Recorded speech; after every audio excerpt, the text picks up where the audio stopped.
And that's when it hit me. When I heard Ted Goki calling my name, I thought, I haven't prepared for this. This is going to be an epic fail.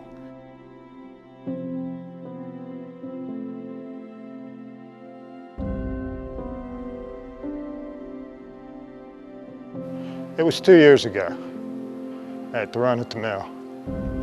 And I'd been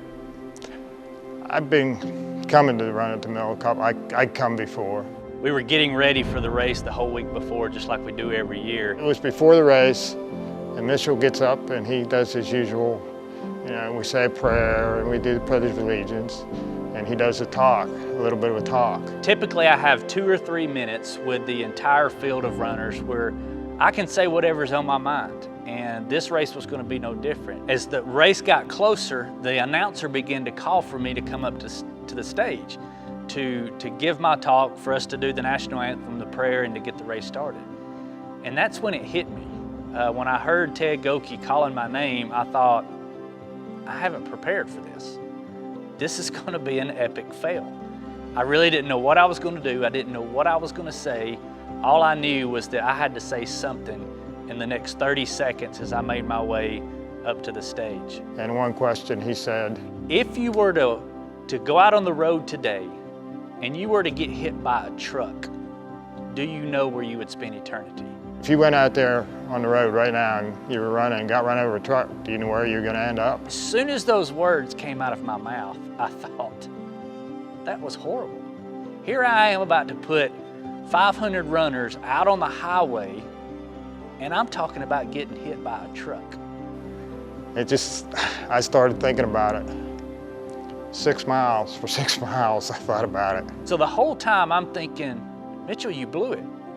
Why did you say what you said the way you said it to these people? When I was done, my wife was there with me, and I just went over to her and said, Jan, I said, I gotta go talk to somebody. Our local church had a tent over kind of beside us, maybe 30 or 40 feet. And during the awards ceremony, I could see that something was going on over there, but I didn't know what. I couldn't really pay attention that way. I just knew that something was happening over there.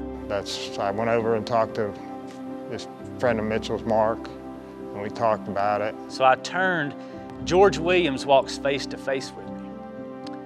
And George asked me a question that just haunted me at the time. He said, Mitchell, why did you say what you said the way you said it? I was prepared to apologize because I'm thinking, you know, it was kind of out of place. I shouldn't have said it the way I said it. But George looked at me, and with tears almost in his eyes, he said, Mitchell, he said, I've been playing church for over 40 years.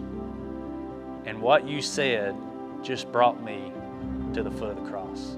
And I accepted Jesus that day. I was blown away.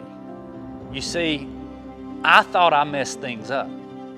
I thought I messed God up. But God had a different plan. The way I said what I said, it wasn't the way that I wanted it to come out.